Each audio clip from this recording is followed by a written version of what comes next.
morning. Good morning, everyone.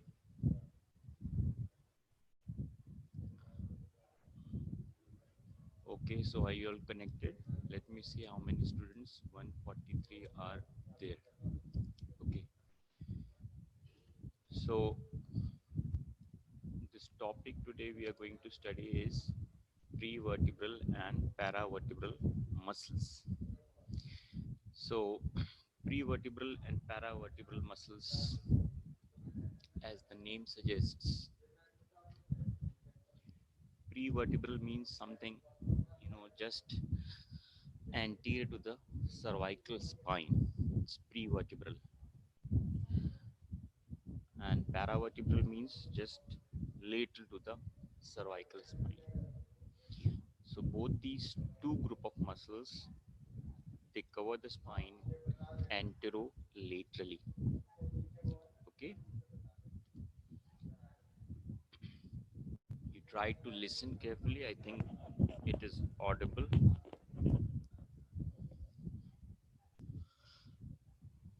Okay, Anjali, voice clear now.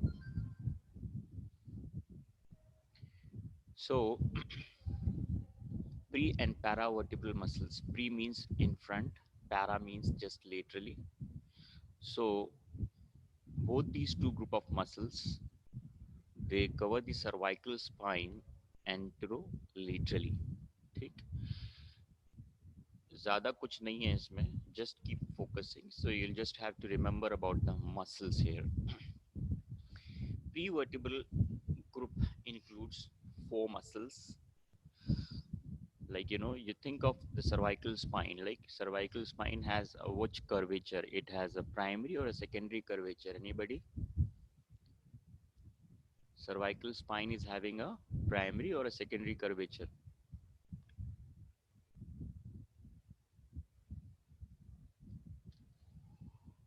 Anjali, you're correct. It is secondary curvature, and secondary curvature in the cervical region develops around 6 months of life when the baby starts to, extend, lying prone on the bed. She or he tries to elevate his head up. That's how, you know, this anterior convexity starts developing. So this is the first secondary curvature, and the other one is lumbar lordosis. And lumbar region mein the anterior convexity develops around 1 year of life when the baby starts to stand up erect and start walking. Okay, so cervical and lumbar are the secondary curvatures. Primary is the fetal lying position, like as the spine was in the fetus. That means anterior concavity, and that's how it's called. That's called the primary curvature. That's in thoracic and sacral region. So keep revising, right? Okay, so we are back here now. Please think about the cervical spine. You imagine the cervical spine in the neck that has a slight anterior convexity, and after deepest dissection, deepest dissection is when you expose to the spine, when you reach to the vertebrae of the cervical region. Then you'll find that the prevertebral muscles, I mean, these muscles, they covering the spine, the thin, flat muscles, is strap like muscles, and they're four in number. Out of these four, one is longus colli or longus cervicis. ठीक है, long cervicis, longus cervicis means cervical vertebrae से related है. So longus colli or longus cervicis, colli word, if you remember, there was another name for investing layer of deep cervical fascia. What is the other name of investing layer of deep cervical fascia? It is Colles fascia. So Colles also is related to the neck. So you can call it as longus colli or longus cervicis. Okay, they're the same. They refer to the same muscle. And then the other muscle is longus capitis. Longus capitis, नाम से पता चल रहा है that from the cervical spine it reaches to the skull. Capitis is related to the skull. Longus capitis. Then the other is rectus capitis anterior, and the fourth one is rectus capitis lateralis. So you have these four muscles. Okay, think about now. Recti word again has come up. Recti have been previously telling in the abdomen. Then rectus word was used many places, like vasa recta. Then extraocular muscles, right? Rectum. Rectum, actually, rectus denotes the straight, something straight. So these recti muscles, they are helping to maintain the, actually the muscle fibers running straight in the strap like straight muscles, although small muscles, rectus capitis anterior and rectus capitis lateralis, they maintain the, try to maintain the erect posture of the head. So you have four muscles, right? Then paravertebral muscles are the scalenii muscles. And this, remember, in your upper limb, right? If you remember the upper limb, when we were studying about the brachial plexus, there it was told to you that the roots of the brachial plexus, they emerge from in between the two scalenii muscles, scalenus anterior and scalenus medius. And the third one is scalenus posterior.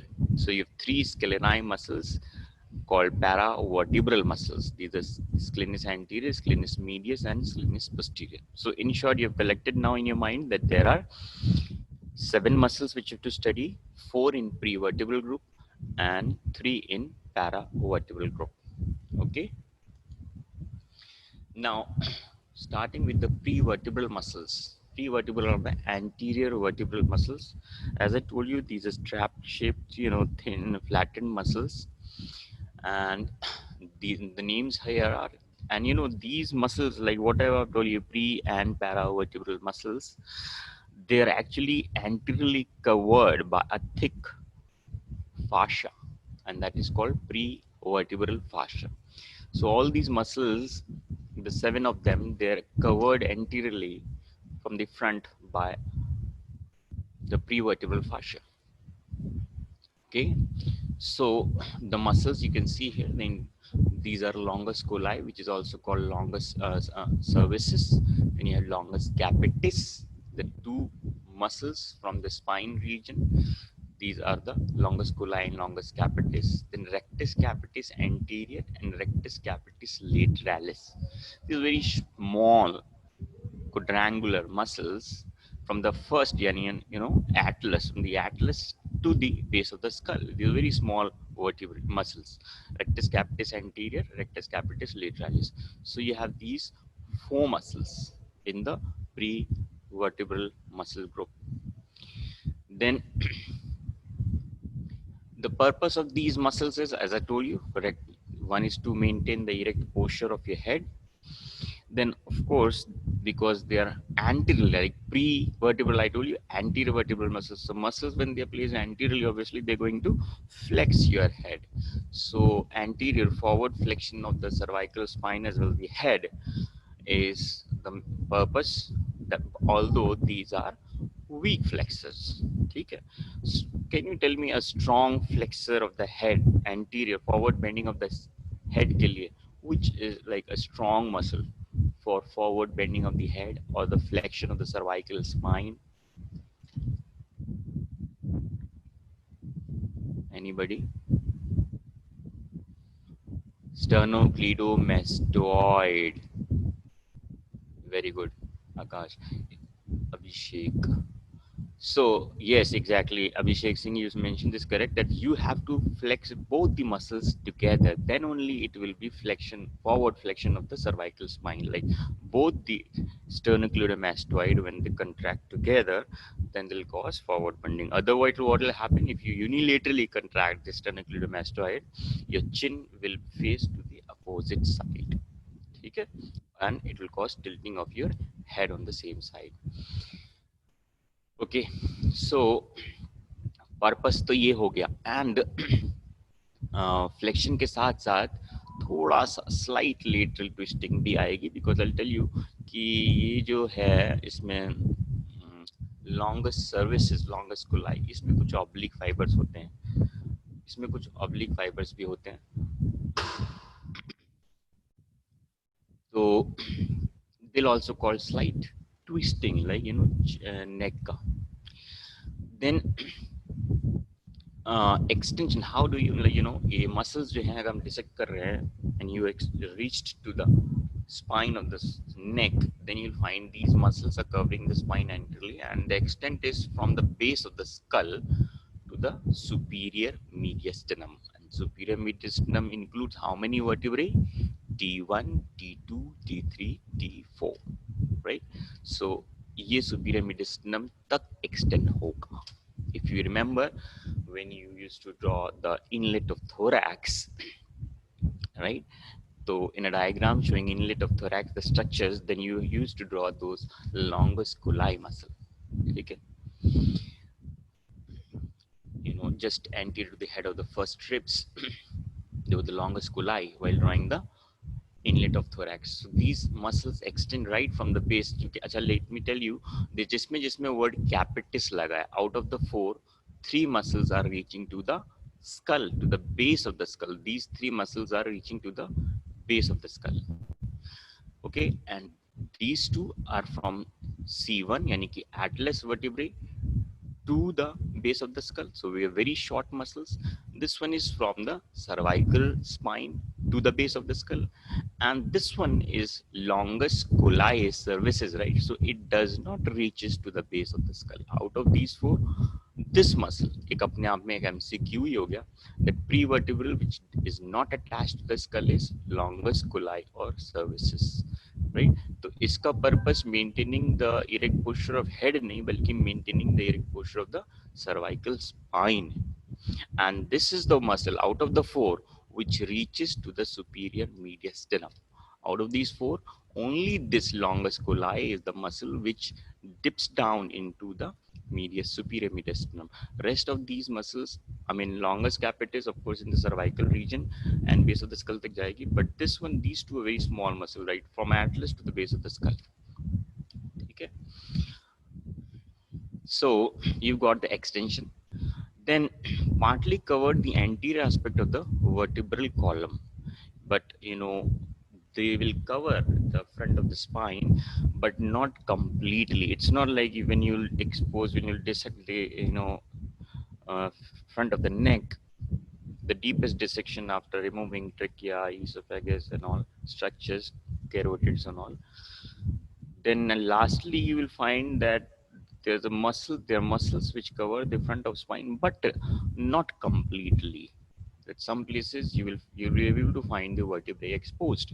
So they partly cover the anterior aspect of the vertebral column, not completely. And above to all these muscles, they are like packed up. All these muscles are packed up by a fascia which covers them anteriorly, and that's called prevertebral fascia. It is a thick fascia. Remember, because the structures which emerge out of this prevertebral fascia, they will either, as I remember, brachial plexus, they will either carry the fascia or they will perforate the fascia to emerge out. And that was happening in case of brachial plexus, that the prevertebral fascia was extending. Yes, that was extending along the brachial plexus, including the subclavian artery. That is called axillary in its continuation. So axillary sheath is the continuation of prevertebral fascia.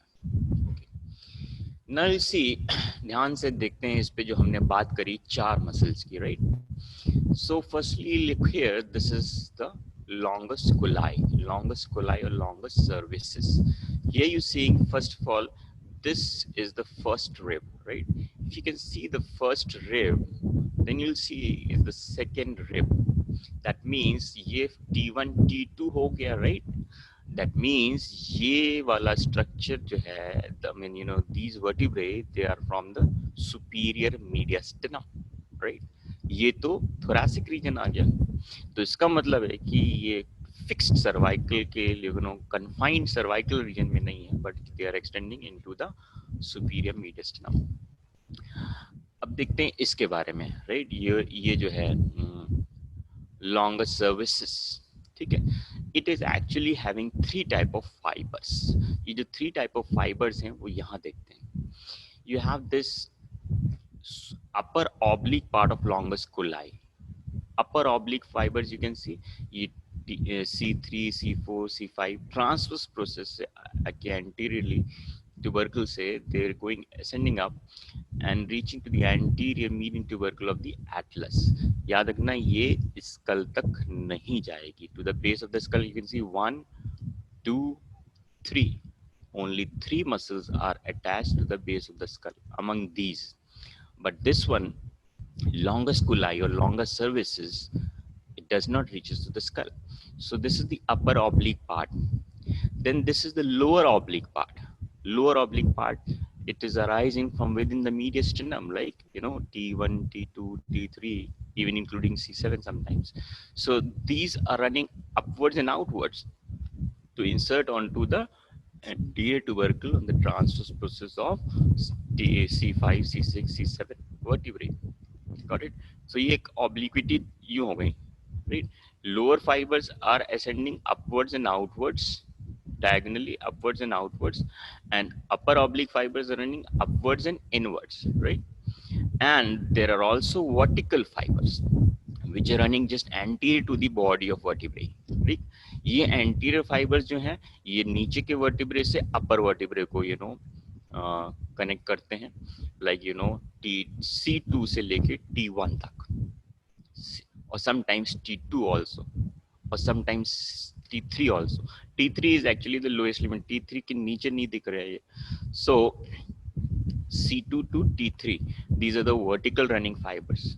So ये adjacent तो नहीं बल्कि 2-3 successive vertebrae को join करके anteriorly रखते हैं. So if you'll say exactly out of these longus colli, forward bending जो exactly action होगा वो mainly इसका vertical part of longus colli का. And if you think about the upper oblique, what will happen? It will tilt the cervical. Don't mention about the skull because it's not inserting into the skull. So it will tilt the upper part of the spine laterally if you contract this, because insertion is above, origin is below. So it will tilt the spine laterally. Similarly, in the case of lower fibers of the longus colli, they will tilt the spine towards the same side. Cervical spine को, यानी कि नेक के tilting के लिए, lateral tilting के लिए, as well as forward bending of the cervical spine के लिए you have longus colli, although they are weak in action. ठीक है, बिकॉज थिन मसल्स हैं and so closely applied. Muscle have to produce remarkable action, so it has to act from a distance. They are very so closely applied, so इसमें बहुत effective action नहीं आता. These are weak flexors and weak lateral tilters of the cervical spine. So you've seen this, ये हो गई longus colli. Then there are two recti. Let's see the two recti, because I'm talking the deep muscles. Out of the 4, the 3 muscles which are deep are here. This muscle is superficial, that is longus capitis. Okay, so let's see the two recti. Recti, you see, this is the atlas vertebrae, the first, and atlas, on its upper surface has condyles. Okay, occipital condyles to articulate with the condyles of occipital bone to form the atlanto-occipital joint. So on the, you can see this is the transverse process, transverse bar of the atlas vertebrae. Onto its upper surface, you find medially it is rectus capitis anterior, right? This is small flattened muscles, quadrangular muscles, and it is attached to the base of the skull. And onto the base of the skull, there's a broad bar of bone lying anterior to the foramen magnum, and that's called basi-occiput. So it is attached, or it is inserted anterior to the foramen magnum onto the basi-occiput. Similarly, find here it is rectus capitis lateralis from the upper surface of the transverse process of the atlas vertebrae, and this is slightly obliquely running upwards laterally to insert onto the basi-occiput, but laterally, anterolaterally to the foramen magnum, ठीक है। So these are very small muscles, ठीक। एक तरह से Atlas को direct attach करती है base of the skull में। तो rectus capitis anterior, rectus capitis lateralis. Then after that this one among they feel, you know, अपने आप में हम सब एमसीक्यूज बनाते हैं, specially easy because they are actually 4 muscles, ठीक है। तो this muscle you can see after including this muscle that is longus capitis, ठीक है। Longus capitis, it actually hides, it actually covers this longest cervicis and rectus capitis anterior partly, ठीक है। Here you can see in the diagram that longest capitis overlaps the rectus capitis anterior and the upper part of longus coli. So this among the 4 muscles, if it's like, you know, which one is the superficial muscle, so it is longus capitis, which is superficially covering the 2 muscles, rectus capitis anterior and upper oblique portion of the longus coli. You can see its origin also is from the transverse process of, you know, 3, 4, 5, 6 cervical vertebrae, anterior tubercle transverse process, and it inserts onto the base of the skull on the basic occiput. So एक summary जो इसमें से निकली वो याद रखना easy रहेगा, because origin insertion I believe, क्योंकि there are so many cervical process and transverse processes and all attachment, origin insertion इतना ज़्यादा ध्यान में याद हो सकता है ना रहे, तो समराइज कर लेंगे हम इसको अभी। लेकिन एक चीज़ क्लियर हो गई, तुमने यहाँ डायग्राम में देखा कि all these muscles, prevertebral muscles, they have their origin below and insertion above. इतना याद रखना बस, ठीक है। सारी की सारी मसल्स का ओरिजिन नीचे है और insertion is above, either into the skull, the base of the skull, or onto the upper cervical vertebrae, ठीक। ये एक बड़ी इंपॉर्टेंट पॉइंट है ओरिजिन इंसर्शन को लेके, बिकॉज डिटेल्स तो हो सकता है याद ना रहे, ध्यान से देखते हैं इसको स्लाइड को, बिकॉज अकेले बैठ के व्हेन यू रीड तो हो सकता है समझ में ना आए। Just go through this along with me so that it will help you remember the things. These are the 4 muscles, the prevertebral muscles, the 4 muscles.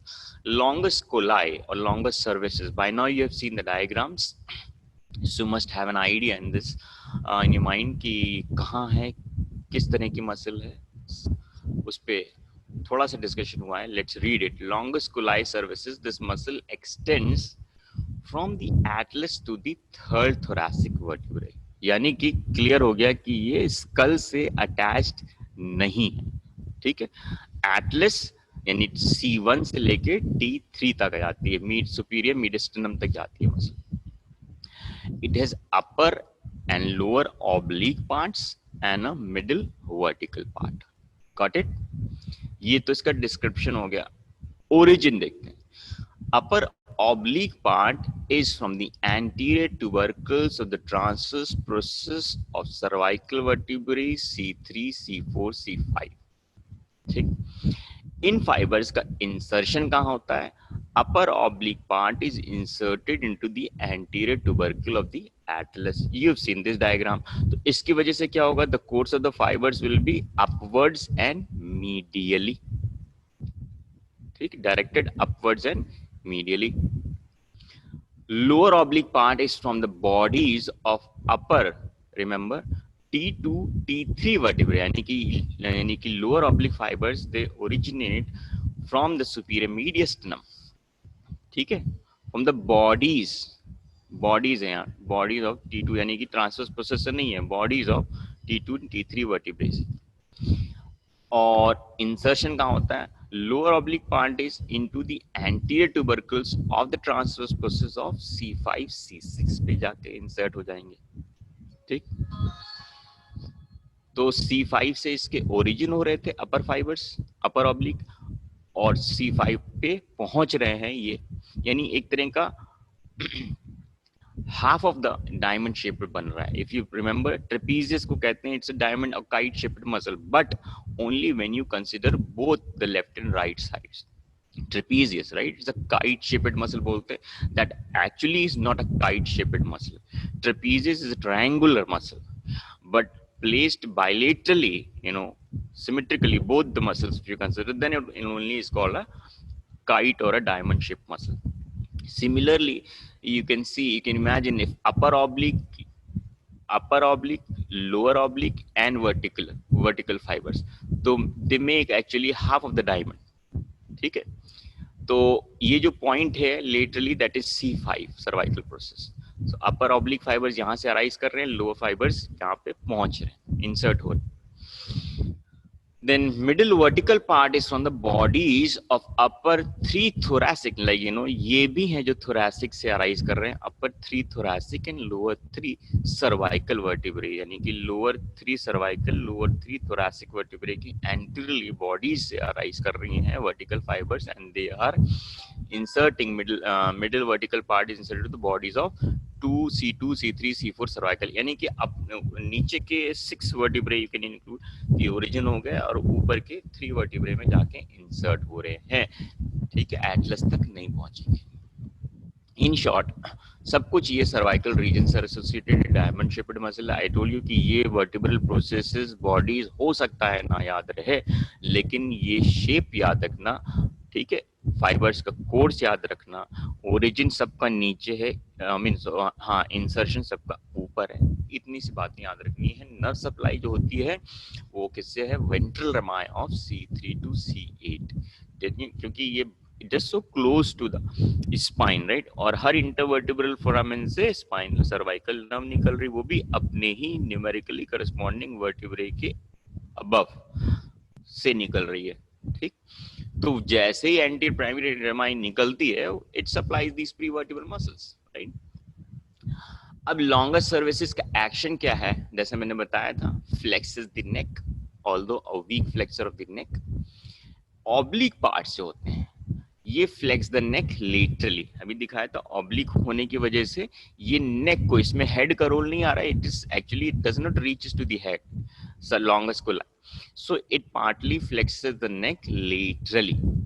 Lower oblique part, अब lower oblique चूंकि देख रहे हो ये एंट्रीली निकल रहे हैं, body of vertebrae से अराइज कर रहे हैं, which is something in the median plane. और इंसर्शन कहाँ होता है इनका? ट्रांसवर्स प्रोसेस, ये वाले बॉडी ऑफ वर्टिब्रे के एंटीरियरली अराइज कर रहे हैं. ठीक है, T2 T3 से इंसर्शन हो रहे हैं ट्रांसवर्स प्रोसेस पे, तो anterior of the body and transverse process a little later, right?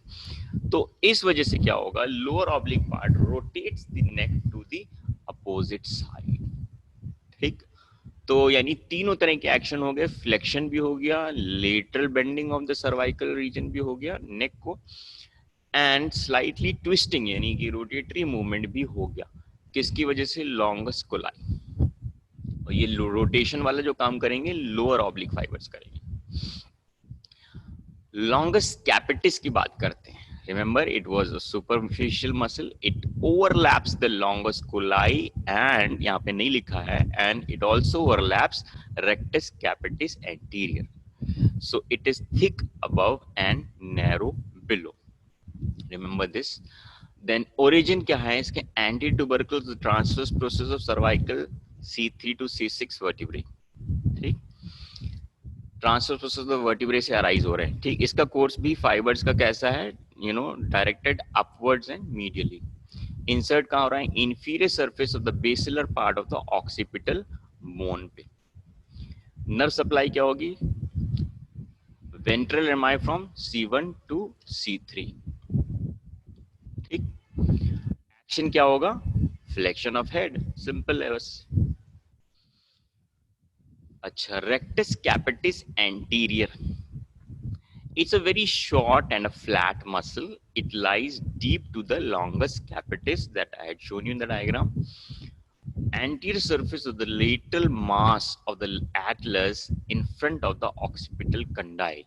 ठीक है, atlas vertebrae above has an occipital condyle, as I told you, and just anterior to that from the lateral mass, जिसे हम lateral mass कहते हैं यहाँ पे, उस पे anteriorly it arises, its origin is there rectus capitis anterior का, और इंसर्शन कहाँ होता है, basilar part of the occipital bone anterior to the foramen magnum. इसकी नर्व सप्लाई होगी C1 से, वेंट्रल रेमस, ठीक है। सब में देखो, चारों में वेंट्रल रेमस से ही सप्लाई है प्रीवर्टिब्रल ग्रुप ऑफ मसल्स की। और इसका एक्शन भी क्या होगा, क्योंकि एंटीरियर है तो भाई फ्लेक्शन ऑफ द हेड ही आएगा। Rectus capitis lateralis, this also is a short and a flat muscle. इसका कहाँ से आएगा origin, upper surface of the transverse process of the Atlas से, डायग्राम में देखा था, बट ये स्लाइटली ऑब्लिक कोर्स होगा इसका। एंड इंफीरियर सरफेस कहाँ पे होगा, jugular process of the occipital bone, यानी कि जो फोरामेन मैग्नम है उसके लेटरली इंसर्ट हो गई है। Literally you find jugular foramen, उसी के पास होता है jugular process. So inferior surface of the jugular process of the occipital bone पे attach होता है। तो course of the fibers will be upwards and medially, and nerve supply will be ventral lemma of C1 and C2. तो flexion of the head होगा, साथ साथ it will also flex the head slightly laterally, because again I told you कि इसमें भी obliquity है, muscle fibres में obliquity है, यहाँ पे भी और यहाँ पे भी। तो इस वजह से लेटरल फ्लेक्शन नेक का ये कराएंगे, lateral tilting of the head में ये रहेगी, बाकी फ्लेक्शन चारों के चारों कराएंगे, बिकॉज प्री वर्टिब्रल मसल्स हैं तो फ्लेक्शन तो कराएंगे। ठीक, तो ये तुमने देख लिया है, ये अपर ऑब्लिक पार्ट है, ये लेटरल टिल्टिंग कराएंगे, ये लोअर ऑब्लिक पार्ट है, ये anterior of the thoracic spine से जा रहे हैं, तो ये स्लाइटली ट्विस्टिंग मूवमेंट कराएंगे, यानी कि चिन को, यानी सॉरी चिन को नहीं, नेक को अपोजिट साइड ट्विस्ट कर देंगे, एंड वर्टिकल फाइबर जो हैं ये फॉरवर्ड बेंडिंग करा देंगे। ठीक है, तो लॉन्गस कोलाई हो गई। रेक्टस कैपिटिस एंटीरियर दिख रहा है, ये स्मॉल मसल्स है, ये मसल है, ये फ्लेक्शन ऑफ द हेड कराएगी। ये क्या दिख रही है, रेक्टस कैपिटिस लेटरालिस है, ये कॉन्ट्रैक्ट होगी तो फ्लेक्शन तो हो गई, forward flexion as well as slight lateral tilting of the head on the same side हो जाएगा। और ये सुपरफिशियल मसल है, this one is longus capitis, इसका भी पर्पस क्या है, forward flexion of the spine. ठीक, अब हम ये देख रहे हैं atlas vertebrae. So atlas vertebrae, when you see from above, as you know, the identifying feature is the foramen transversarium, and through which vertebral artery passes. It's the second part of the vertebral artery which passes through the foramen transversarium. Then, as has been discussed, that longus capitis, the vertical fibers were running anterior to the body of vertebrae, and the oblique fibers, longus capitis के oblique fibre जो थे वो Atlas, यहाँ पे Atlas की बात हो रही है तो एंटीरियर मास पे आके अटैच हो रहे हैं, तो this is the transverse process anterior surface. Longus capitis उसके स्लाइटली लेटरली जो होंगे, यहाँ पे दिख रही है muscle longus services. Longus capitis superficial होता है, फिर लॉन्गस सर्विसेस होती है, और देन एक्चुअली ये जो मसल्स हैं अभी डिस्कस करनी है, दीज आर द पैरावर्टिब्रल मसल्स। ठीक है, जो पैरावर्टिब्रल मसल्स क्या क्या है, स्क्लेनिस एंटीरियर, स्क्लेनिस मीडियर, स्क्लेनिस पोस्टीरियर। तो ये देखो ट्रांसवर्स प्रोसेस जो होता है सर्वाइकल वर्टिब्रे में, उसमें दो ट्यूबरकल होते हैं। ठीक है, so this is anterior tubercle and this is the posterior tubercle, और बीच में एक ये बार होता है, दैट्स कॉल्ड कॉस्टो ट्रांसवर्स बार। ठीक, लेट मी टेल यू, ये developmentally this much portion, you know, ये पेडिकल हो गया, एंटीरियर बार हो गया, एंटीरियर ट्यूबरकल हो गया, कॉस्टो ट्रांसवर्स बार हो गया, पोस्टीरियर ट्यूबरकल हो गया, एंड ट्रांसवर्स प्रोसेस का half of this much portion is derived from the coastal element. ठीक है, कोस्टल एलिमेंट, उसके पीछे का इतना सा पोर्शन सिर्फ ट्रांसवर्स प्रोसेस से बनता है। Actually you know developmentally I am talking, तो कहने का मतलब ये है कि ये ही रिब्स बनाएगा थोरैसिक रीजन। तो ये जो है पैरावर्टिब्रल मसल्स, यहाँ तुमने देख लिया है कि ये जो सर्वाइकल नर्व है ये anterior ventral and dorsal rami में डिराइव होती है। Ventral rami is emerging between scalenus anterior and scalenus medius, and the dorsal rami soon, passes behind the scalenus medius and levator scapulae के भी नीचे चली जाती है. ठीक. So, and one more thing, this all is covered by this dotted line. Can you see? Is the prevertebral fascia. The prevertebral fascia invests both the prevertebral and the paravertebral muscles. Insertion की बात आई थी, तो insertion को देखते हैं कि this is the base of the skull. We find is foramen magnum. This is a true foramen found in the occipital bone, and these are the occipital condyles, right? It's here from where atlas articulates with this form atlanto-occipital joint. And this portion of the bone, this is a bar of bone, thick bar of bone, and this actually was having, in the infant life, early childhood, there was a bar of cartilage here, hyaline cartilage, and partly this bone is formed by the body of sphenoid anteriorly and body of occipital bone posteriorly. In between was a hyaline cartilage. So with the course of development in the childhood age group, the skull also grows in the antero-posterior direction. So the growth of the skull in antero-posterior direction is because of spheno-occipital joint. And you remember, primary cartilaginous joint are temporary joints, and the purpose of primary cartilaginous joint is to provide for the growth of the bone. So because of this spheno-occipital joint here, this helps to increase the anteroposterior diameter of the skull. And after adulthood, around 21 years life, this fuses, right? And then it fuses and it becomes, it actually disappears. If you remember, this primary cartilaginous joint between head of femur and the diaphysis, between epiphysis and diaphysis, right? In adult humerus, you don't find any such joint there, because they are immovable joints and they disappear because the bones have fused, the two ends are fused. Similarly, when you see the base of the skull, you don't find any joint here. Actually, occipital bone and sphenoid, they have fused. So this is called basisphenoid और बेसी occiput, दोनों ही word इसके लिए use करते हैं. ठीक.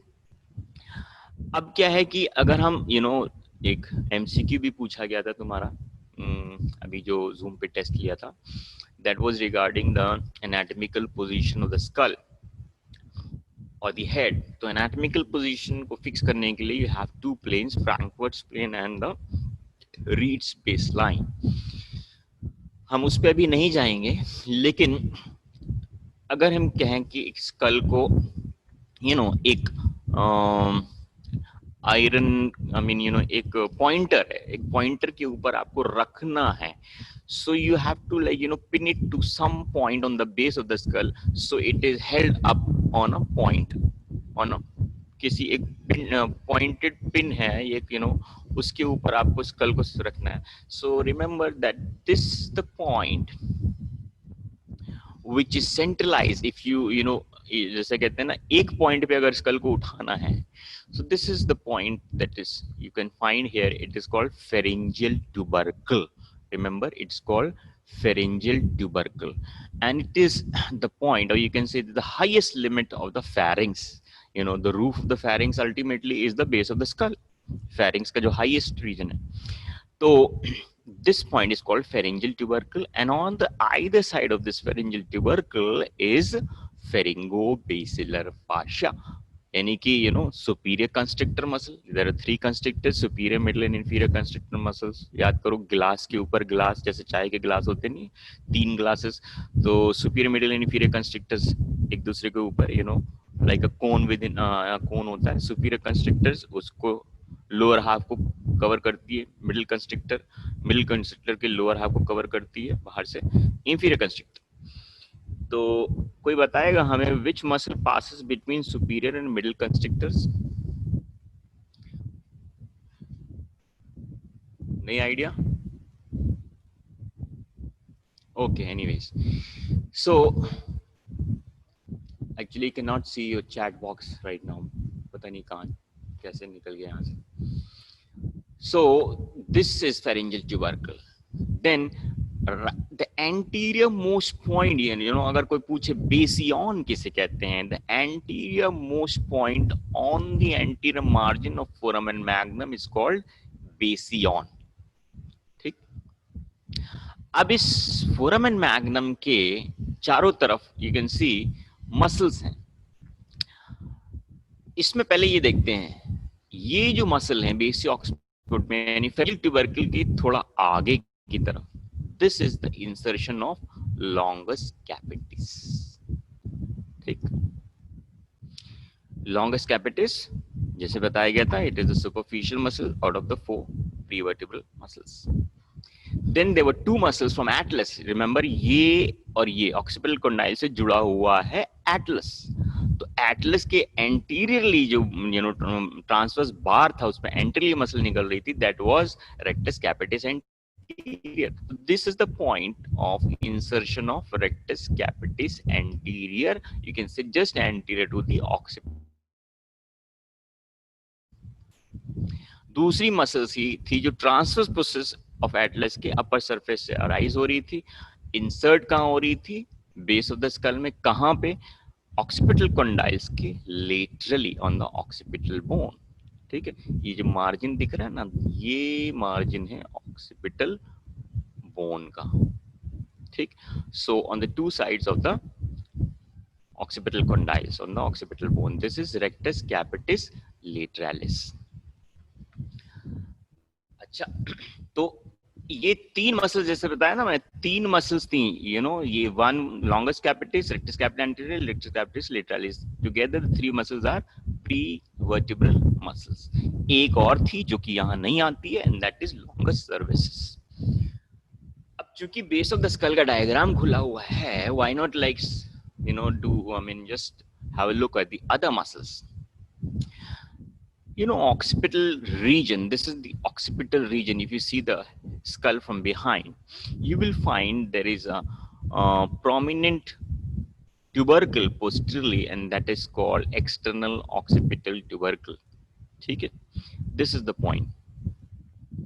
From there is a straight crest that's called occipital crest reaching to the posterior end of the foramen magnum, and the 2 lines diverging out from this external occipital protuberance is superior nuchal lines. This you can see is the superior nuchal line, and onto the superior nuchal line, medial 1/3 provides origin to trapezius, and lateral 2/3 of the superior nuchal line provides insertion to sternocleidomastoid. Okay. Kabhi kabar, not always, sometimes you can also find the highest nuchal lines. Highest nuchal lines जो होती हैं, यानी कि इसके ऊपर भी divergent lines होती हैं, and that provides the origin of occipitalis, right? The muscle of the scalp, fronto-occipitalis, the occipital bellies are inserted here posteriorly on the highest nuchal line, and if it's not present, it will take origin from the same superior nuchal lines, right? And this muscle has an interbelly tendon, and that is called Galea aponeurotica fronto-occipitalis. ठीक है, इसकी nerve supply क्या है, कोई बताएगा? Facial nerve, right? और facial nerve की कौन सी डिवीजन है? Posterior auricular branch of the facial nerve. पीछे तुम ज्यादा बात मत करो, याद आया? तो पोस्टीरियर ऑरिकुलर सप्लाईज ऑक्सीपिटालिस, ये फेशियल मसल्स के फेशियल नर्व की सप्लाई है. अब देखते हैं कि इसमें ये क्या है कि ऑक्सीपिटल क्रेस्ट है. नाउ दिस वन डिवाइड, यानी कि बीच में ये ऑक्सीपिटल क्रेस्ट है, इसके Midway it again splits into 2 divergent lines, and these are arced lines. These are called inferior nuchal lines. ठीक है, तो base of the skull occipital region में you find this region, this region, this region, this region. ठीक है, यानी foramen magnum और inferior arcuate line के बीच में जो muscles हैं, those are called rectus capitis posterior. ठीक, रेक्टस कैपिटिस पोस्टीरियर के दो हेड्स होते हैं, एक होता है मीडियल, एक होता है लेटरल। ठीक, तो मीडियल को वैसे भी तुम्हें पता है कि इफ यू नो, अगर हम बात करें मेजर और माइनर की, तो पेक्टोरलिस मेजर एंड माइनर हमने पढ़ रखा है। ठीक, और भी मसल्स होती हैं मेजर एंड माइनर में, where minor is actually medial and major is lateral. ठीक, और अगर ऊपर नीचे की बात हो, जैसे टेरिस मेजर टेरिस माइनर, ठीक है, तो rhomboideus major rhomboideus minor, minor is above the major और माइनर इज मीडियल और डीप टू द मेजर। एक तरह से जैसे कहते हैं, एक बुक थी ऑस्ट्रोलॉजी की, नफीस फारूकी सर की, उसमें दिखाया था कि एक मदर बच्चे को लेके चल रही है। कहने का मतलब है minor is always having a protective side of attachment, so it is a deep muscle. यानी कि अगर दोनों में पूछे जा rectus capitis major and minor में, minor one is a medial attachment insertion है, और रेक्टस कैपिटिस लेटरल का पोस्टीरियर। अब तुम एक चीज देखो, फोरम, ये जो स्कल है, ये चारों तरफ से रेक्टाई से घुरा हुआ है, recti, all of them are recti, rectus capitis anterior, rectus capitis lateralis और रेक्टस कैपिटिस पोस्टीरियर। पोस्टीरियर दो हेड्स में है, minor and major.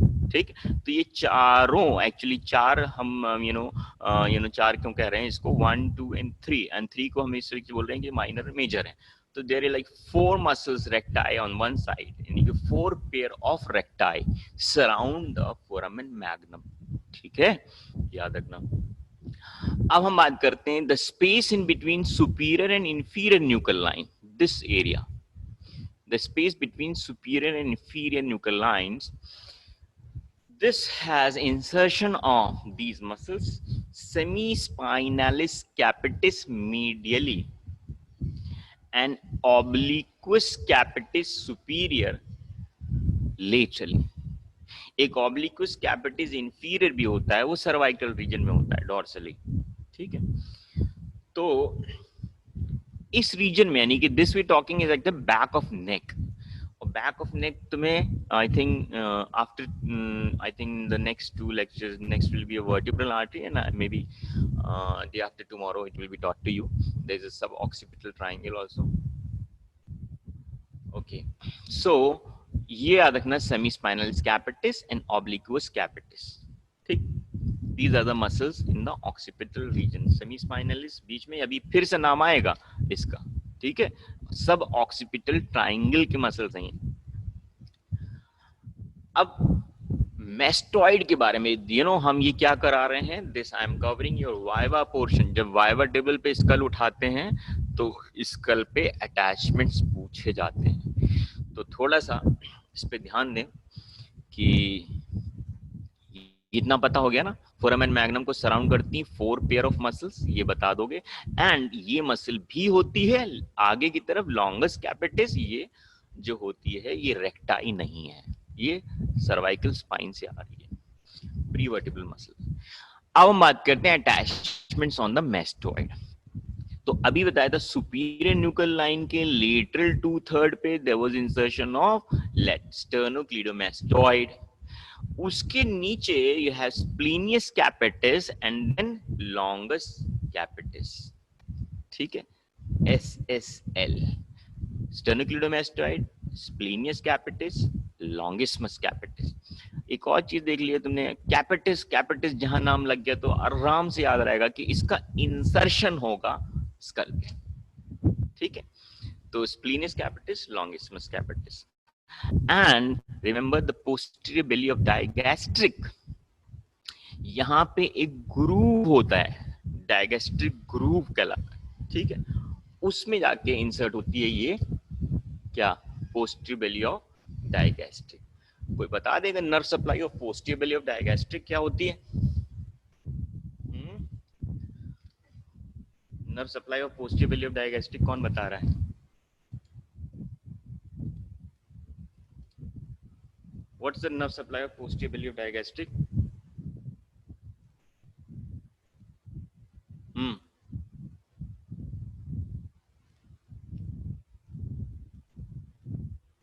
Very good, posterior branch of facial nerve, good.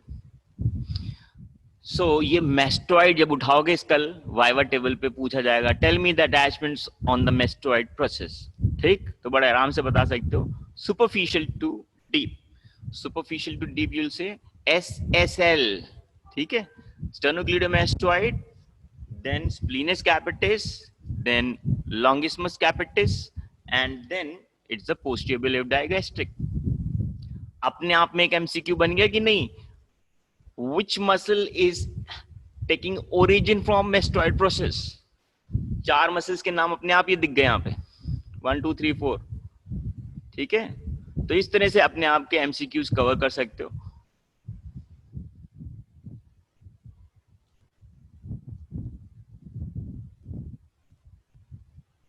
Zoom out the slide a bit one। ये zoom out क्या कर रहे हो, क्यों हम, अच्छा तुम्हें स्लाइड दिख नहीं रही है क्या? ऐसे अब दिख रहा है? नाज्ञान कार्तिकीय दिख रहा है, but I can not see your chat box now. Anyways, तो मेस्टोइड पे अटैचमेंट्स देखें, there are 4 muscles, superficial to deep, and the SSL are the insertion, superficial to deep, and the deepest is digastric, क्योंकि यहाँ पे एक groove होता है, groove for digastric, उसमें there is origin of posterior belly of digastric, ठीक है। ये facial nerve यानी second brachial arch से derived है। I think हमने इस region का, skull का काफी कुछ करा दिया है। एक बात और बता दें, ये I think तुम्हारे को कलर चेंजेस तो नहीं आ रहे हैं स्लाइड के? There's a lead which is hanging down here, उसकी वजह से हो रहा है। हाँ भाई, कौन बता रहा है इसमें फेरिंजियल ट्यूबरकल, जुगुलर ट्यूबरकल हमने किसका लेना बोला था? Jugular tubercle. Jugular tubercle actually वो पॉइंट है जहां पर एक मसल इंसर्टेड थी और अटैच थी, याद आ रहा है? And that was rectus capitis lateralis। This point here is called jugular tubercle। jugular tubercle, इसमें jugular foramen नहीं दिखलाया, यहीं पे jugular foramen भी होता है, and this is jugular tubercle onto which there is insertion of rectus capitis lateralis, याद रखना, ठीक? ओके, दिख रहा है सबको, समझ में आ रहा है? ओके, नाउ इसमें बहुत ज्यादा कलर डिफरेंस नहीं दिख रहा है स्लाइड में मुझे, डोंट नो व्हाई। एनीवेज, जो अभी तक दिखाया था लास्ट स्लाइड में, अब सिर्फ इतनी सी बात बतानी है रिगार्डिंग द नर्व सप्लाई। तो कलेक्टिव वे में if you remember the nerve supply, it becomes easier. अभी प्री वर्टिब्रल मसल्स के जो नाम बताए, ओरिजिन इंसर्शन बताया, काफी कुछ समझ में आ गया होगा। नर्व सप्लाई अब एक एक वेंट्रल रेमाई से किसको कौन सी करती है, किसी में C2 C3 है, किसी में C1 C2 है, किसी में C1 है खाली, लाइक यू नो, तो किसी में फर्स्ट थोरैसिक भी इन्वॉल्व है, तो I mean you know it becomes confusing in a long time to remember. So I would say you know not bother about exactly कि which ventral rami supplies which recti, right? तो एक चीज at least तुम बता सकते हो कि if you are talking about these prevertebral muscles, longus capitis, rectus capitis, lateralis and anterior, ठीक? तो अगर हम प्री वर्टिब्रल की बात करें, right, including the paravertebral, although paravertebral muscles they do not reach to the skull, they are splenic muscles for the neck। तो pre and paravertebral group of muscles के लिए इतनी बात बता देनी तुम्हें that they are innervated by the ventral rami of the cervical nerves. Simple सी बात है, और from the cervical plexus, simple ventral rami की बात है, जो कि ये एंटेरोलेटरल है स्पाइन की, तो they will be innervated bye ventral रेमाई। अब याद करो, ये जितनी मसल्स थी मेस्टोइड प्रोसेस पे, 3 muscles that were inserted, digastric का तो तुमने बता ही दिया, फेशियल नर्व होती है, बट SSL सुपीरियर ये कौन सी थी? स्टेनोक्लीडोमास्टोइड, स्प्लीनिस कैपिटिस, लॉन्गिस्मस कैपिटिस, ये जो है 3 plus the muscles you know in the occipital region, यानी rectus capitis posterior major minor and ये splenius semispinalis capitis and obliquus capitis, ये जो मसल हैं you know ये सारी मेस्टोइड प्रोसेस से लेकर के पीछे ऑक्सीपिटल रीजन में जितनी मसल्स इंसर्ट हो रही हैं, rather they are all getting inserted here except digastric, they all are getting inserted, and in सब की नर्व सप्लाई याद रखना dorsal rami of cervical nerves. इतनी सी बात हो गई ना याद करने। तो एक तरह से प्री एंड पैरावर्टिबल मसल्स की नर्व सप्लाई है ventral rami of cervical nerves, and the muscles in the occipital region, they are all innervated by dorsal rami of cervical nerves. बाकी रह क्या जाती हैं दो मसल्स, ये जो सुपीरियर न्यूकल लाइन से अटैच थी, sternocleidomastoid and trapezius, these two muscles, superficial muscles in the neck, back of neck, superficial muscles in the back of neck, ये spinal root of accessory nerve, ये तुमको पता ही है। Apart from, ऐसा नहीं है कि इसको वेंट्रल रेमाई नहीं है, रिमेंबर स्टेनोक्लीडोमास्टोइड की ventral rami is from C2 और ट्रेपेजियस की nerve supply is from C2 C3 C4, ठीक है। तो स्पाइनल रूट भी इसको सप्लाई करते हैं, but mainly it is by spinal root of accessory nerve. और जो स्पाइन को सर्वाइकल रूट्स मिलते हैं वो वेंट्रल रेमाई ही होते हैं। Okay, now we are moving to pre and paravertebral muscles. In the diagram you can see pre and paravertebral muscles they have been shown together. ये ट्रांसवर्स प्रोसेस ऑफ C7 है, ठीक। ये ट्रांसवर्स प्रोसेस ऑफ एटलस है, ये colour coding इन्होंने बहुत गलत कर दी है, एंड ये ट्रांसवर्स प्रोसेस ऑफ C1 है, ठीक। तो फ्रंट ऑफ स्पाइन में अगर मसल दिख रही है ट्रांसवर्स पे अपवर्ड्स ऑब्लिकली जा रही है, तो ये तो लॉन्गेस्ट कैपिटिस हो गई, ठीक, सुपरफिशियल मसल प्रीवर्टिबल ग्रुप, और ये लॉन्गेस्ट सर्विसेज हो गई, ठीक है। कलर कोडिंग बहुत घटिया है इसमें, डोंट बॉदर अबाउट दैट, जो हम बता रहे हैं पॉइंटर से ध्यान दो। ये हो गई लॉन्गेस्ट सर्विसेज, ये लॉन्गेस्ट कैपिटिस, अब ये ट्रांसवर्स प्रोसेस। अब क्या है कि यहाँ पे ये जो laterally you seeing the muscles क्या क्या है, this one should be brown in color, this also should be brown in color, लेकिन let's see ये brown, ये कौन सी मसल, स्क्लेनियस एंटीरियर है, ये कौन सी मसल, स्क्लेनियस मीडियस है, और इसके पीछे जो मसल दिखती है दैट इज लीवेटर स्कैपुली, ठीक। ये दोनों मसल पोस्टीरियर ट्रायंगल की फ्लोर बनाती है, ठीक। एटलस के ऊपर दो मसल निकल ली थी, rectus capitis anterior, rectus capitis lateralis. हर सर्वाइकल फोरामेन के अबव यानी कि इंटरवर्टिब्रल फोरामेन से you find is the nerve root arising, cervical nerves, and these nerve roots emerge between these two muscles, scalenus anterior and scalenus medius के बीच में, and it descends down. अब इन्हीं में से एक नर्व बनती है C4 C5 C3 C4 C5 से, and that is phrenic nerve, ठीक। अब एक बात और बताएं कि ये सब कुछ कवर्ड है किसके थ्रू, प्री वर्टिब्रल फाशिया। तो even phrenic nerve runs under the cover of prevertebral फाशिया।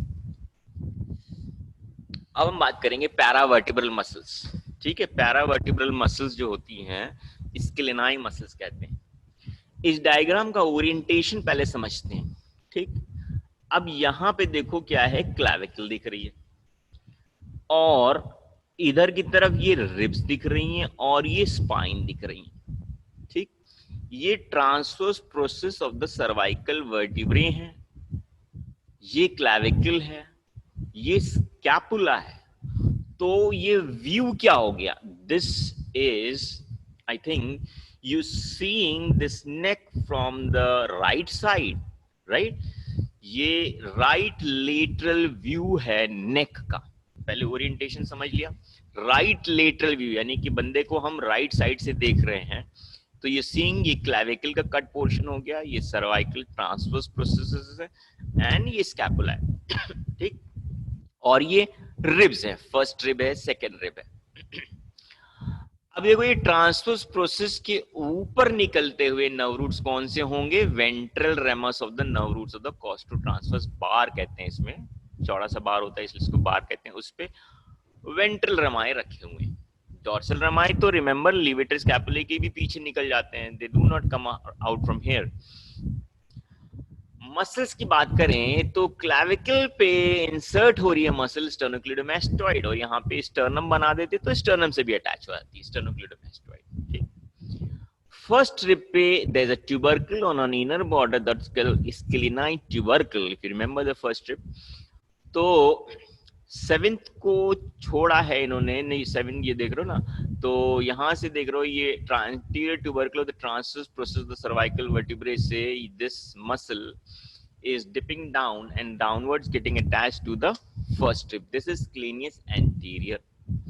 Similarly anterior tubercle से ये निकल रही थी, posterior tubercle से ये मसल निकलती ट्रांसवर्स प्रोसेस से, कौन सी? सर्वाइकल प्रोसेस से। This one is scalenus medius. ठीक, तो scalenus anterior and scalenus medius के बीच में there is a gap and that is actually a passage for the ventral rami of cervical nerves which form the brachial plexus, as well as remember the lower trunk of brachial plexus क्योंकि it includes T1 also, ठीक है, C8 T1 मिला के, and subclavian artery। ठीक है, तो scleneus anterior was actually inserting between subclavian vein anteriorly and subclavian artery behind। कभी कभार जैसे मैंने बताया था कि स्क्लेनियस एंटीरियर में हैव अ बाइफिडेड इंसर्शन, यहाँ पे भी और एक यहाँ पे भी आ जाएगा, few fibers, so that will compress the subclavian artery and that will cause thoracic outlet syndrome। ठीक, and that can happen in case of cervical rib also, seventh rib आ जाएगी तो ये सबक्लेवियन आर्टरी को और ऊपर से हायर अप बेंड करना पड़ेगा। अगेन न्यूरोवैस्कुलर हैम्पर हो जाएगा इसको सप्लाई अपर लिम्स को, so that's called thoracic outlet syndrome. तो ये दो मसल हो गई। एक मसल इसमें इन्होंने नहीं, आई मीन ये वाली दिखाई, हाँ स्क्लेनियस पोस्टीरियर देखते हैं, स्क्लेनियस पोस्टीरियर भी पोस्टीरियर ट्यूबरकुलर ट्रांसवर्स प्रोसेस से निकलेगी, but it will not insert on the first rib, it will insert on the second rib.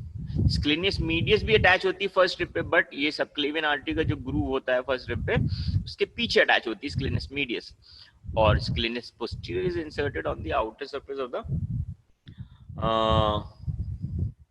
second rib behind the tubercle of the second rib। remember second rib में एक बहुत prominent tubercle होता है outer surface पे, and that's you know a hallmark feature for identifying second rib। second rib पे जो यहाँ पे outer surface पे एक tubercle होता है, उसकी significance क्या थी? remember ये भी एक MCQ में हम पूछ चुके हैं, that the tubercle, a prominent tubercle on the outer surface of the second rib provides attachment to 1.5 digitation of serratus anterior। ठीक, अब देखो ये है levator scapulae, this is a muscle of the back. Levator scapulae देखो atlas से transverse process of the atlas, right, atlas के level से transverse process से आ रही है सर्वाइकल वर्टिब्रे के, and it is going inserted on the scapula में। कौन सा? Superior angle of the scapula, medial superomedial angle of the scapula पे अटैच होती है। पर्पस तुम्हें पता है, लिवेटर स्कैपुली का एलिवेटर स्कैपुलर नर्व सप्लाई क्या होती है? Dorsal scapular nerve C5। तो ये ओरिएंटेशन तुमने सब देख लिया। ये जितनी भी चीज हम देख रहे हैं लेटरल व्यू में देख रहे हैं, तो जो लेटरल व्यू में muscle actually scapula levator scapulae we have already studied, it's the muscle of the second layer of the back. लेकिन हम इसको छोड़ के the remaining scaleni muscles we are going to study here in the paravertebral group. तो paravertebral means scaleni muscles, these are the 3 muscles. Let's go through a reading, fast reading. पहले तो एक चीज और बता दें, अपने आप में ये सब छोटे छोटे पॉइंट्स ही कलेक्ट करते रहा करो कि out of the 3 which is the largest muscle. So remember scalenus medius is the largest muscle among the 3 scalenii muscles, and the smallest among the 3 is scalenus posterior। ठीक, देन स्क्लेनिस एंटीरियर का origin क्या है? Anterior tubercle of the transverse process of the cervical vertebrae C3 to C6। अब anterior tubercle कितनी muscles को attachment provide कर चुका है? रिमेंबर, लॉन्गेस्ट कैपिटिस भी कर रही थी, लॉन्गेस्ट सर्विसेज भी कर रही थी, राइट? स्क्लेनिस एंटीरियर भी कर रही है, इसी तरह से पोस्टीरियर में भी। तो इसलिए बहुत ज्यादा ये नहीं याद रहेगा, लेकिन इतना तो याद रहेगा किस पे होती है ये छोड़ दो, लेकिन anterior tubercle of the transverse cervical vertebrae पे अटैच होती है, अपर वाले पे, ठीक है। ओरिजिन है, इंसर्शन कहाँ होता है? Scaleni tubercle and the adjoining ridge of the superior surface of the first strip between, बताया अभी डायग्राम में देखा है, between subclavian artery and vein, first strip पे अटैच होती है, इंसर्ट होती है। तो स्क्लेनाई एंड स्क्लेनिस एंटीरियर की नर्व सप्लाई क्या है? क्योंकि वहीं से निकल रही, so close to the spine, तो वहीं से इसको ventral rami of C4 to C6 मिल जाता है। वो फ्रीनिक नर्व क्या था? C3 C4 C5 था, उससे एक एक सेगमेंट नीचे आ जाते हैं, C4 C5 C6 ventral rami supply scalenus anterior. Actions जो है इसके इंपॉर्टेंट, बिकॉज इस पे शॉर्ट नोट आता है। अमंग जो आज हम लोग ने 7 मसल्स पढ़ रहे हैं उसमें एक मसल सबसे इंपॉर्टेंट है, स्क्लेनिस एंटीरियर। बुक में भी अलग से डिस्क्रिप्शन दिया है इसका, देख लेना है, इस पे रिलेशंस भी पूछते हैं। सो एक्शन क्या होगा? इसके ओरिएंटेशन देख लिया, फर्स्ट रिब है और कहाँ है उसका? सर्वाइकल स्पाइन है, तो origin direct course of fibres क्या हो गया? डाउनवर्ड्स, फॉरवर्ड्स, लेटरली, ठीक है। The course of muscle will be downwards, forwards and laterally, यानी सर्वाइकल स्पाइन से, अपर सर्वाइकल स्पाइन से it reaching down to the first rib anteriorly on the inner border. तो downward, forward and laterally है, उस हिसाब से action देखते हैं। Anterolateral flexion of the spine होगी, सीधी सी बात है, यानी एंटीरियर भी नहीं लेटरल भी नहीं, फ्लेक्शन होगा लेकिन anterolateral flexion of the spine होगा। साथ साथ it will rotate the cervical spine to the opposite spine, यानी कुछ कुछ इसका स्टेर्नोक्लीडोमास्टोइड जैसा अपीयर होगा, ऑल्दो स्टेर्नोक्लीडोमास्टोइड का सर्वाइकल स्पाइन से कोई मतलब नहीं, लेकिन काम इसका यही हो रहा है, rotate the cervical spine to the opposite side. और ऐसा ही कुछ एक्शन किसका आ रहा था? Inferior oblique muscle fibres of the longest capitis. Elevates the first rib, अब जाहिर सी बात है सर्वाइकल रीजन से फर्स्ट रिब पे अटैच हो रही है, अगर गर्दन जो है स्टेबलाइज करके, if you take a deep breath, so it will assume that it also is helping in elevation of the first rib, ठीक है। साथ साथ it stabilizes the neck along with other muscles, neck की stability भी बहुत जरूरी है, especially जो ये लोग कुली, have you never heard this name कुली, जो they'll carry a lot of weight on the head। तो इन कंडीशंस में जब आप मेरे ख्याल से 20-25 किलो 30 किलो का वजन सर पे लेके चल रहे हैं, so in that position your head has to be stabilize, even the neck, head and neck has, condition में अगर आपका कोई सर्वाइकल वर्टिब्रा इधर से उधर हिला तो फिर वहीं के वहीं ट्विस्ट आ जाएगी स्पाइन में, and there will be a problem then. So remember कि stabilizing of neck बहुत जरूरी है in certain conditions, so this is one muscle which also helps in stabilizing the neck along with other muscles। वैसे एक बात बताएं, ये point ये पॉइंट इधर सेम, यानी कि याद रखना, क्योंकि लेफ्ट एंड राइट टिल्ट ना हो स्क्लेनाई muscles, they all in fact help in stabilizing the neck along with other muscles। Scalenus medius which is the largest, इसका ओरिजिन कहाँ है? अब देखो, posterior tubercle of the transverse cervical C3 to C7, ठीक, और साथ साथ transverse process of the axis and some also from the atlas, यानी एक्सिस और एटलस तक से पहुंच रही है। इसका वाइड ओरिजिन हो गया ना, ये 3 to 7 बल्कि 1 and 2 भी दे दिया है, तो एक तरह से ऑल द सर्वाइकल प्रोसेस के posterior tubercle of the transverse process arise कर रही है। इंसर्शन का है superior surface of the first strip behind the group of the subclavian artery, ठीक। तो नर्व सप्लाई हो गई वेंट्रल एमाई C3 टू C8, ठीक है, वेंट्रल एमाई से सारी की सारी है। और एक्शन क्या आएगा इसका? Lateral flexion of the spine, ठीक है, और lateral flexion of the spine किसका एक्शन अभी था प्री वर्टिब्रल में? Upper oblique fibres of longus colli and rectus capitis lateralis. वही एक्शन किसका आ रहा है? स्क्लेनियस मीडियस का, lateral flexion of the cervical spine. Rectus capitis lateralis का एक्चुअली स्पाइन पे एक्शन नहीं आता, it tilts the head laterally. और elevation of the first rib भी होगा भाई, ये भी फर्स्ट रिब पे लग रही है, तो theoretically it also helps in forced or deep inspiration and stabilizes the neck along with other muscles. Scalenus posterior की बात करते हैं, this is the smallest muscle out of the three. Posterior tubercle of the transverse process, ये भी देखो posterior tubercle से arise कर रहे हैं, process of cervical vertebra 4 to 6, ठीक?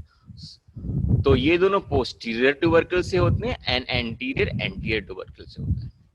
इंसर्शन कहाँ है? Outer surface of the second rib behind the tubercle of serratus anterior. बड़े अच्छे समझा चुका हूं मैं। सेकंड रिब पे जो ट्यूबरकल होता है आउटर सरफेस पे, वहां 1.5 डिजिटेशन इंसर्ट होता है सेरेटस एंटीरियर का first and the second digitation का हाफ। उस ट्यूबरकल के पीछे outer surface the second rib पे इंसर्ट होती है स्क्लेनिस पोस्टीरियर। डायग्राम देखना, एटलस देखा करो, बहुत सारी तुम्हारे पास एटलस होंगे। सो डायग्राम से ओरिजिन, इंसर्शन, मसल्स के अटैचमेंट याद हो जाते हैं। And nerve supply ventral Ramai, इतनी बात काफी है। सर्वाइकल नर्व्स की वेंट्रल रमाई 6 to 8। एक्शन क्या है स्क्लेनिस पोस्टीरियर का? Lateral flexion of the cervical spine, यानी कि तुम्हारे पास सर्वाइकल स्पाइन के लेटरल फ्लेक्शन के लिए कौन कौन सी हो गई? Scalenus medius, scalenus posterior and longus colli upper fibres. थोड़ा सा लॉन्गस कोलाई लेटरल फाइबर्स भी एक एक्शन करते हैं, ठीक है। और elevation of the second rib, अब ये सेकंड रिब के लिए हो गई specially. Elevation of the second rib पे अटैच हो रही, तो भाई सेकंड रिब को एलिवेट कर सकती है थ्योरेटिकली, ओके, डीप इनहेलेशन में। साथ साथ it will help in stabilizing the neck along with the other muscles, यानी कि सर पे वजन उठा के चल रहे हैं तो गर्दन दाएं बाएं ना टिल्ट हो, उसके लिए नेक को स्टेबलाइज करने के लिए ये पैरावर्टिब्रल मसल्स। अब क्या है, एक मॉर्फोलॉजिकल सिग्निफिकेंस है यहाँ पे। ये इस तरह के क्वेश्चन बहुत पूछाते हैं, मॉर्फोलॉजिकल सिग्निफिकेंस क्या है? तो याद करो जब हम लोग थोरैक्स की बात कर रहे थे, we were talking about cervical pleura, right? Cervical pleura is actually a name given to the parietal pleura, which covers the apex of the lungs in the cervical region, and that I told you was a dense fibrous connective tissue. And ये जो है जैसे कहते हैं cervical pleura, it's inelastic, and because of this इसमें क्या होता है कि लंग्स इनहेलेशन में देयर इज नो पफिंग और bulging of the lungs in the cervical region. तो वहीं पे एक मसल होती थी, मोर्फोलॉजिकल है ये, कौन सी मसल? स्क्लेनियस मिनिमस। स्क्लेनियस मिनिमस, इसका ओरिजिन कहाँ है? Anterior border transverse process of C7 से अराइज कर रही है ये, जहाँ पे सिप्सन्स फाशिया अटैच होता था, याद करो, ठीक है। Sibson's fascia is the another name for the parietal, कैसे कहते हैं, सर्वाइकल प्लूरा, और बेसिकली उसके ऊपर होता है ये सिप्सन्स फाशिया, इसी का है ये डेरिवेटिव स्क्लेनिस मिनिमस का। तो T7 के सर्वाइकल ट्रांसवर्स प्रोसेस अराइज कर रहे हैं और इंसर्ट कहाँ हो रहे हैं? Inner border of the first rib, behind the groove for the subclavian artery and on the cervical pleura पे भी अटैच हो जाते हैं, ठीक है। तो cervical pleura covers the apex of the lungs, और एपेक्स ऑफ द लंग का हाईएस्ट लिमिट क्या होता है? ट्रांसवर्स प्रोसेस ऑफ C7 तक आता है। उसके ऊपर ये कवरिंग होती है, किस चीज की है? एक्चुअली याद रखना, ये स्क्लेनियस मिनिमस। अब इसके नाम कई हैं। स्क्लेनियस मिनिमस को हम सिप्सन्स फाशिया भी कह सकते हैं, कहते आए हैं हम, यानी कि यू कैन से कि Sibson's fascia is actually a remnant of scalenus minimus. और इसी को प्लूरालिस मसल भी कहते हैं, याद रखना। दिस मसल आल्सो कॉल्ड प्लूरालिस, यानी तीन नाम तुम्हें एनालॉजी में मिल गए हैं, स्क्लेनियस मिनिमस, प्लूरालिस मसल भी कह सकते हैं इसको, और सिप्सन्स फाशिया। तो जब ये C7 पे लगा है फर्स्ट ट्रिप पे, और ये T3 होता है, यानी चिपका होता है सर्वाइकल प्लूरा से, तो इसके एक्शन, चूंकि अगर मसल बोल रहे हैं तो एक्शन क्या होगा, इसका होना चाहिए था, वो ये था कि ये सर्वाइकल प्लूरा को ऊपर खींचने के लिए इनहेलेशन के टाइम ये तीनों तो रिब्स को खींचना चाह रही हैं, ये फर्स्ट ट्रिप को, ये दोनों फर्स्ट रिब को, ये सेकंड रिब को। तो ये क्या कर रही है, cervical pleura, it pulls the dome of the cervical pleura. ये इन शॉर्ट ये चारों के चारों कहीं ना कहीं डीप इनहेलेशन में असिस्ट कर सकती हैं मसल्स, ठीक है।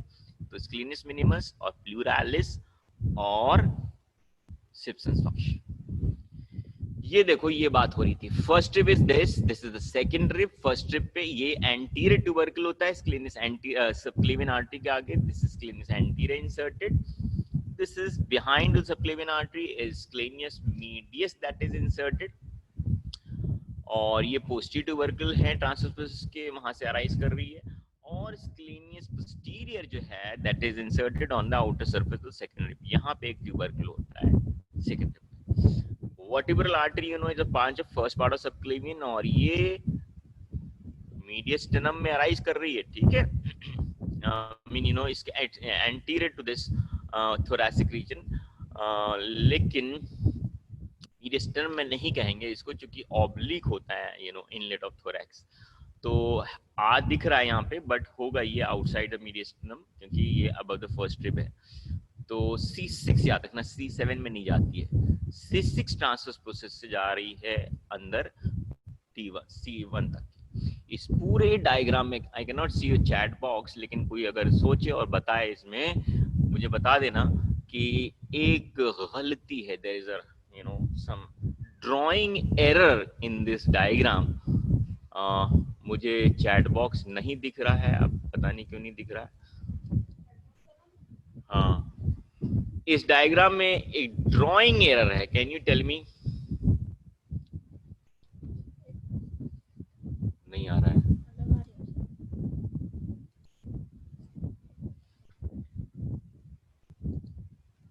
आ गया, वेरी गुड, हमने खोलने से पहले ही दिख गया। शेजल गुप्ता, यू करेक्ट, इन्होंने फोरामेन ट्रांसवर्सेरियम शो कर दिया है। That's so good, at least you are focusing and you are doing you know, अच्छा लगा मुझे, समझ के आया तुमने डायग्राम में ये आंसर ढूंढ लिया इसमें एरर। इन्होंने एक ही सिमेट्री में ये फोरामेन ट्रांसवर्सेरियम बना दिए हैं, जबकि T1 T2 में फोरामेन ट्रांसवर्सेरियम नहीं होते हैं। ओके, C7 में होता है, लेकिन वर्टिब्रल आर्टरी उससे पास नहीं करती है। और अपर सर्वाइकल थोरैसिक, अपर 6 सर्वाइकल से रिलेटेड है वर्टिब्रल आर्टरी फोरामेन ट्रांसवर्सेरियम के थ्रू। और हमने एक लेक्चर में कुछ बताया था, there was some structure which was related to the lower 6 cervical vertebrae. What was that? Which was lying and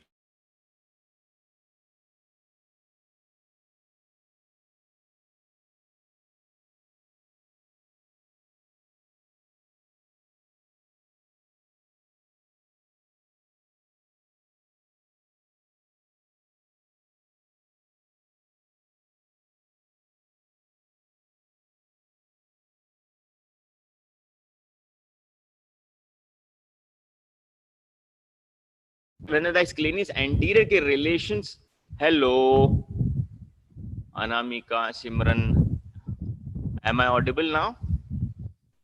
Okay, so ये relations पूछे आते हैं डायग्राम के साथ, यानी कि स्क्लेनिस एंटीरियर के रिलेशन। लुक हियर, ये अब देखो इसमें clavicle orientation of the diagram पहले क्लियर कर लिया करो। दिस इज क्लैविकल, ये फर्स्ट रिब है और ये भी फर्स्ट रिब है, यानी कि कहीं ना कहीं इस ओरिएंटेशन डायग्राम का ऐसा दिख रहा है कि I am seeing this neck from the left side. हम इस नेक को लेफ्ट साइड देख रहे हैं। So you seeing clavicle, first rib, और ये भी फर्स्ट रिब, यानी यूं जा रही थी आर्क, हमने लेफ्ट साइड से देख रहे हैं। तो लेफ्ट साइड से क्लैविकल को जब हमने कट करा तो यू कैन सी कि ये मसल हो गई स्टर्नोक्लीडोमास्टोइड, और क्लैविकल के नीचे कौन सी मसल होती है?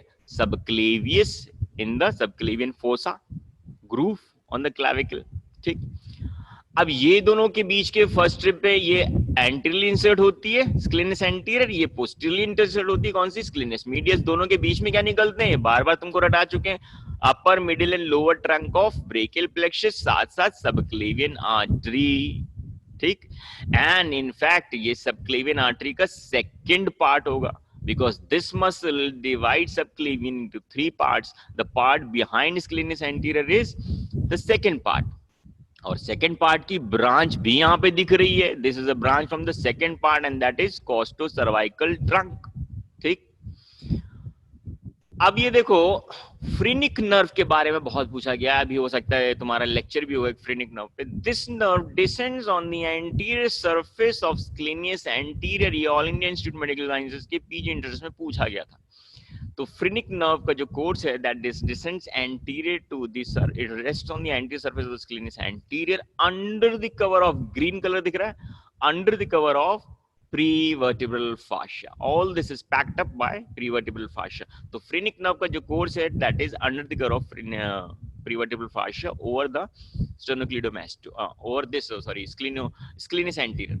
बाकी ये सारे जो structures हैं, inferior belly of omohyoid अगर दिख गई है तो इसका मतलब ये है कि ये जो स्ट्रक्चर्स हैं ये सुप्राक्लाविकुलर ट्राइंगल के ऊपर आ गए हैं। ठीक है, अब वही है, फर्स्ट पार्ट की ब्रांचेस हैं सबके लिए, आर्टरी की transverse cervical, suprascapular artery, anterior jugular vein, sternocleidomastoid की रिमेंबर ब्लड सप्लाई, और स्टर्नोक्लेडोमास्टोइड की ब्लड सप्लाई यहाँ पे भी दिख रही है।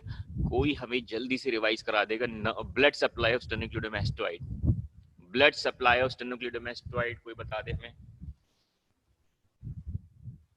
अपर 1/3, मिडिल 1/3, लोअर 1/3, याद आया? ब्लड सप्लाई ऑफ स्टर्नोक्लेडोमास्टोइड,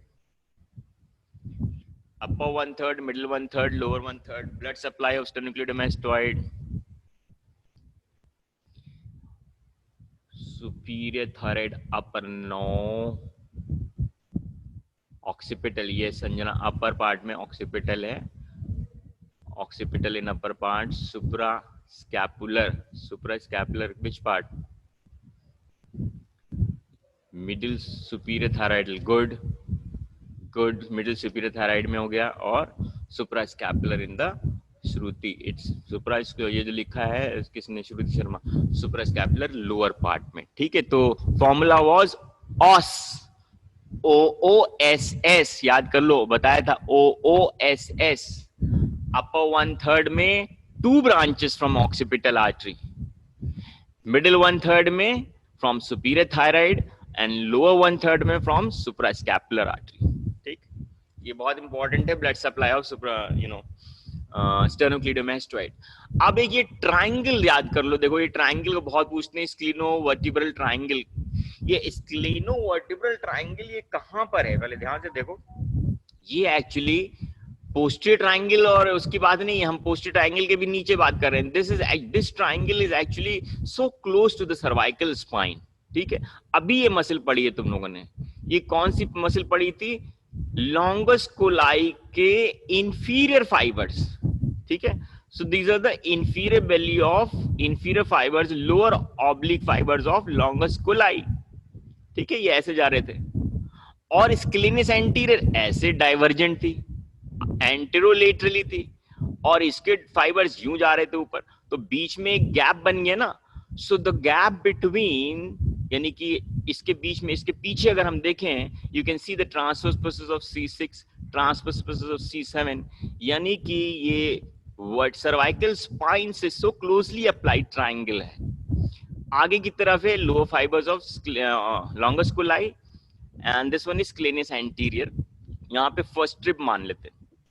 ठीक है, तो इस ट्राइंगल के कंटेंट्स क्या होंगे, सीधी सी बात ये है कि जब ये स्क्लेनिस एंटीरियर है तो सेकंड पार्ट नहीं, ये है first part of subclavian artery. ठीक है, क्योंकि स्क्लेनिस एंटीरियर तो ये है, तो सेकंड पार्ट तो इसके पीछे होगा। तो अब इसके कंटेंट्स याद रखना बड़ा आसान है। और देखो transverse process of the vertebrae इसलिए दिख रहे हैं, जो कि लॉन्गस कोलाई आगे होती है और स्क्लेनिस एंटीरियर एंटेरोलेटरली। तो कंटेंट्स याद रखना, branches arising from the first part of subclavian, contents of scalenovertebral triangle. ये कौन सी हो गई, वर्टिब्रल आर्टरी, ये कौन सी, थायरोसर्वाइकल ट्रंक, ये इंटरनल थोरैसिक। ठीक, और इंटरनल थोरैसिक की ब्रांचेस क्या थी, suprascapular, transverse cervical and inferior thyroidal. Inferior thyroidal की ब्रांच होती है, याद रखना, ascending cervical artery. Ascending cervical artery is a branch of inferior thyroidal artery. कौन बता रहा है मुझे? ascending palatine artery is a branch of ascending palatine artery is a branch of no. ascending palatine artery बताया है facial. good Aka. Facial artery, Sanjana. It is the ascending palatine is a branch of facial artery. अब हमें बता दे ascending pharyngeal artery is a branch of ascending pharyngeal artery is a branch of very good external carotid. ठीक. और ascending cervical artery is a branch of inferior thyroidal artery. Inferior thyroidology का बहुत ज्यादा जिक्र हुआ था कब? जब हमने पढ़ाया था मिडिल सर्वाइकल गैंग्लियन. याद करो, मिडिल सर्वाइकल गैंग्लियन से जो सिंपैथेटिक फाइबर्स ग्रे रामाय कम्युनिकेंटिस से अराइज करते हैं. ग्रे रामाय से नहीं तो डायरेक्ट निकलते हैं, मीडियली ओरिजिन करते हैं, अराइज करते हैं मिडिल सर्वाइकल गैंग्लियन से. सिंपैथेटिक फाइबर्स जो हैं post ganglionic, they will blend onto this artery, inferior thyroidal artery, और इसी के साथ ये पहुंचेंगे थायराइड ग्लैंड एंड पैराथायराइड को सिंपैथेटिक सप्लाई करने के लिए. और इसकी लोकेशन क्या थी मिडिल सर्वाइकल गैंग्लियन की? याद रखना C6. तो C6 से रिलेटेड बातें कोई बताते. C6 is related eight which vertebral level? कौन सी कार्टिलेज होती है थायराइड उसकी लैरिंग्स की?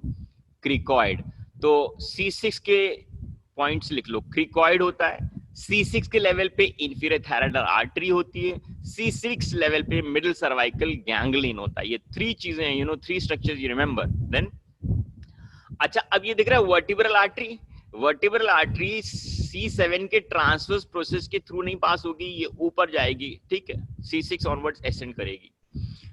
और ये भी तुम्हें बताया गया था क्या कि इंफीरियर सर्वाइकल गैंग्लियन जो होता है ये फर्स्ट स्ट्रिप के ऊपर, और यू कैन से कि C8 सर्वाइकल नर्व के रामस के एंटीरियर होता है.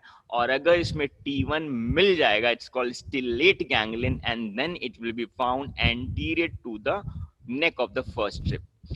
जिस तरह से बात हुई थी कि मिडिल मेनिंजियल आर्टरी